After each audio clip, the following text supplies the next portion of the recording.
अब हम पंचम अध्याय का श्रवण करते हैं।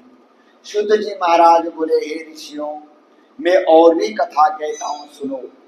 प्रजा पालन में लीन तुंगध्वज नाम का एक राजा था।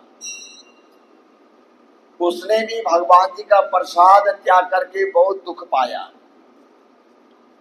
एक समय वन में जाकर वन्य पशुओं को मारकर बड़ के पेड़ के नीचे आकर के बैठ गया। वहां पर उसने ग्वालों को भक्ति भाव से बंधु बांधवों सहित सत्यनारायण भगवान जी का पूजन करते हुए देखा। राजा देखकर भी अभिमानवश न तो वहां गया न तो दूर से नमस्कार किया। जब ग्वालों ने भगवान जी का प्रसाद उसके सामने रखा तो वो प्रसाद को भी छोड़ करके अपने नगरी की ओर चला गया।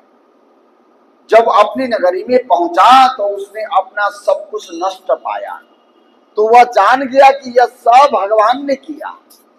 तो वो विश्वास करके ग्वालों के पास गया और विधि पूर्वक पूजन करके प्रसाद खाया।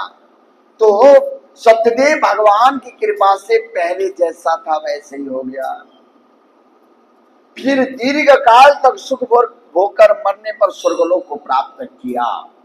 जो मनुष्य इस परम दुर्लभ व्रत को करेगा, भगवान की कृपा से उसे धन धान्य की प्राप्ति होगी तथा संपूर्ण मनोरथ पूर्ण होकर अंत में वैकुंठ धाम को चला जाता है।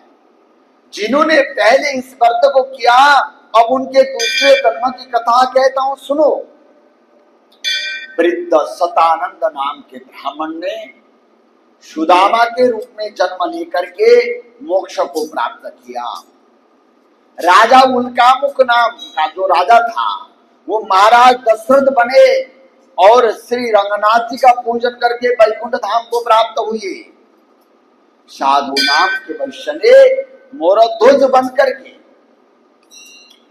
और भगवान परीक्षा के लिए उसके घर आए और उसने अपने पुत्र को आरे से चीर करके भगवान को अर्पण किया, जिससे भगवान जी प्रसन्न हो गए और उन्होंने उनके पुत्रों को जैसे पहला था वैसे ही कर दिया और उसने मोक्ष को प्राप्त किया। राजा ने, महाराज तुंगध्वज ने स्वयंभू होकर भगवान में भक्तियुक्त कर्म करके मोक्ष को प्राप्त किया।